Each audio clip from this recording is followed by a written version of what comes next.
Hello everyone, welcome to Topper IAS. So as a part of our daily series, today also we will be seeing few of the important news that was part of your Hindu newspaper. Okay, so let's get started then. So first one with respect to CAG audit, CAG audit has revealed a lapse of around 203 crore rupees. What happened, implementation of Pradhan Mantri Awas Yojana in Kerala state was not as per the standards prescribed by the central government. Okay, so what it says is, in the implementation of Pradhan Mantri Awas Yojana Gramin, so that is Awas for the residential, you are constructing the houses, so which was launched in 2016 to provide housing for all by 2022. CAG found that state had lost central assistance of 195 crore. Why? This was due to failure to attain physical and financial progress prescribed by the centers. Okay, because of that the amount was left. So for us, what becomes importance is, so CAG is important for us, constitutional body, between 148 to 152 deals with the Comptroller and Auditor General of India. So he conducts the various audits. So three types of audit that CAG does is compliance audit, okay, performance audit, and financial audit. So compliance, as the name itself says, see that activities or the financial things are in compliance with the rules, laws, regulations laid down by the central government, schemes and all. Then performance audit is there. So CAG comments on the economy, efficiency, and effectiveness of the schemes. And then financial audit, so again here, that with respect to financial information that is provided is according to the standard prescribed. So that is what he does.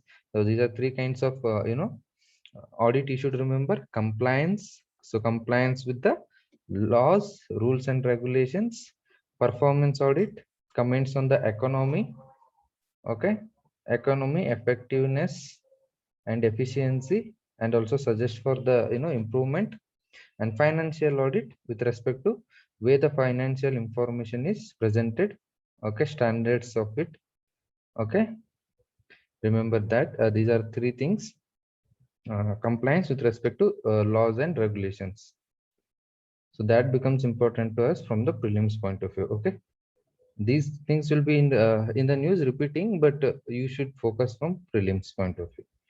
So next one, with respect to Justice Mishra appointed as National Human Rights Commission chief, okay, as a chairman of National Human Rights Commission. So President Ramnath Kovind formally appointed Justice Arun Kumar Mishra as the chairman of National Human Rights Commission. Okay, and his name was recommended by high powered selection panel. So what becomes important for us is, with respect to NHRC, so it is a statutory body.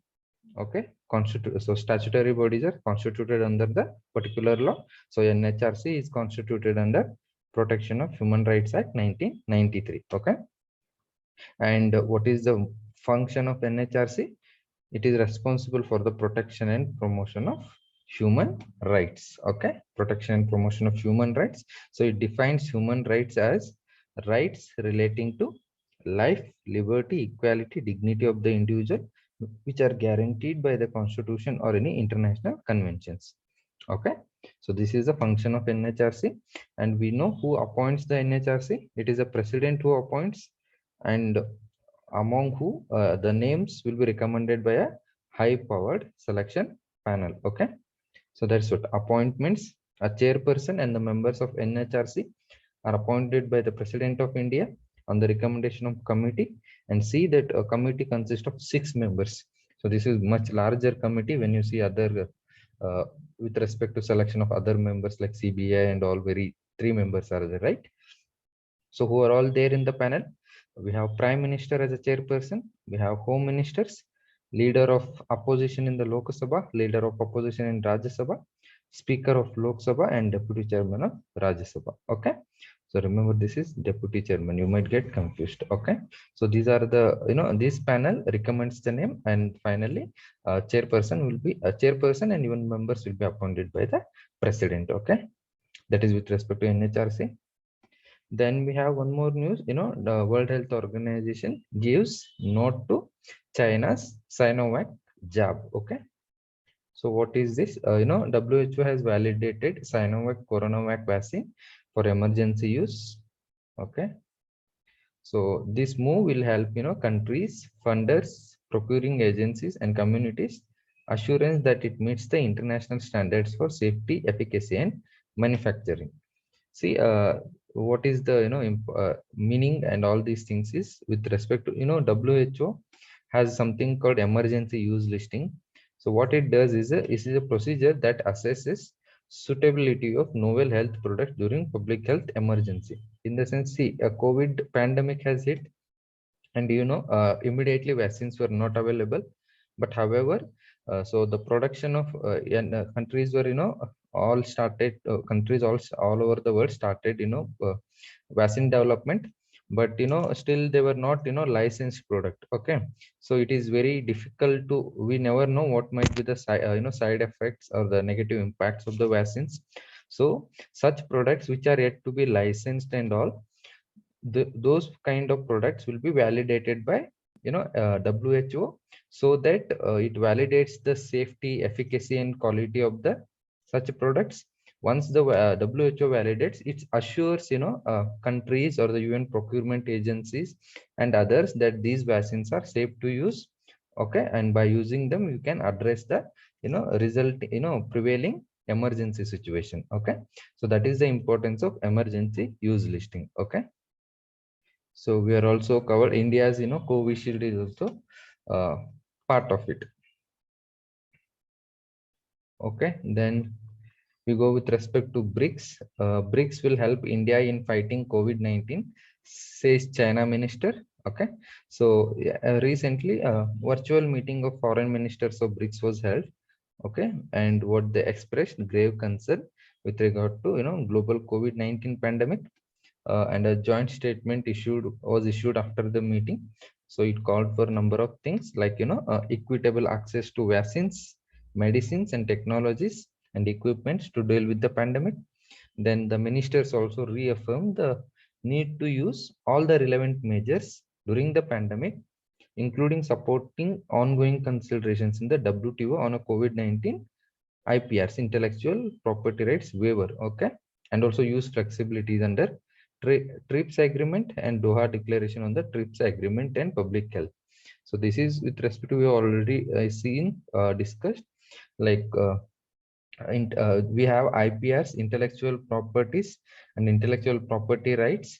So these are the for example, a patent is given to a particular product, and that becomes a exclusionary to a rest of the population. Only a particular individual can use it who has innovated the product.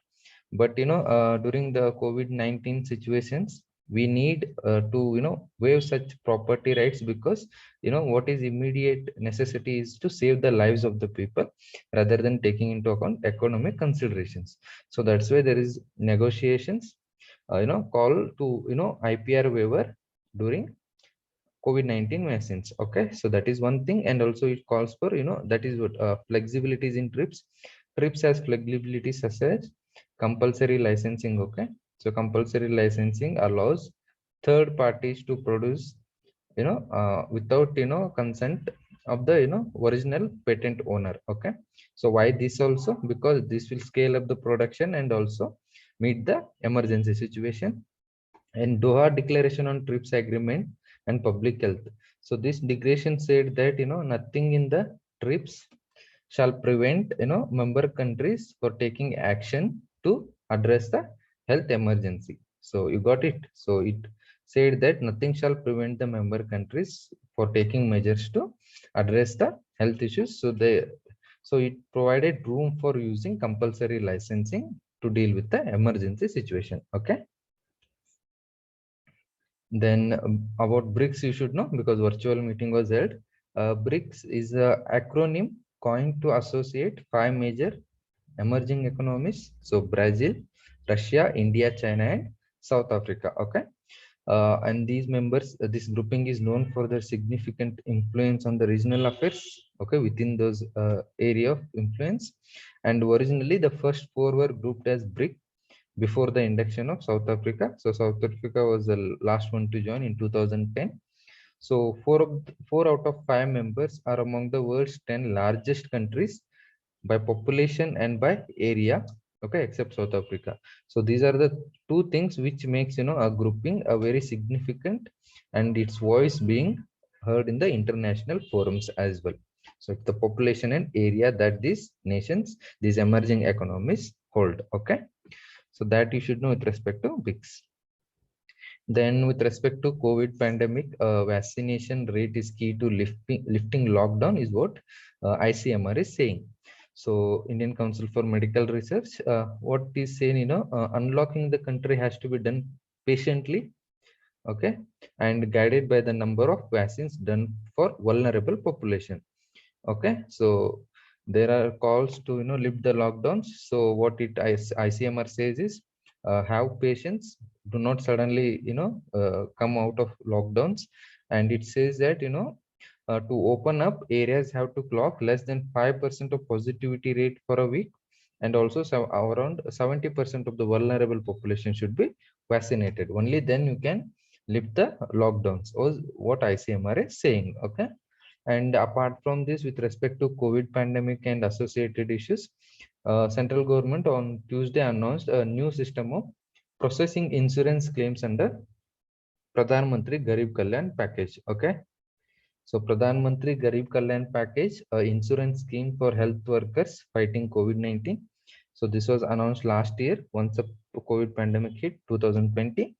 So what now they did is, you know, claims will be certified by the DC, district collector, and after approval, claims will be settled within 48 hours. Okay. So this is what the new thing. And one more thing, the scheme was extended for a period of 1 year from April this year. So what the scheme, that is Pradhan Mantri Garib Kalyan package, a insurance scheme for health workers fighting the COVID-19 pandemic. Okay. So remember this, a single liner questions can be asked. What is Pradhan Mantri Garib Kalyan package is related to. Okay. So that's it for today. You can also download the PDF of this document in the link that is given below, and you can also, you know, download it, you know, going to, you know, Topper IAS app. Okay. Thanks for listening. Have a good day.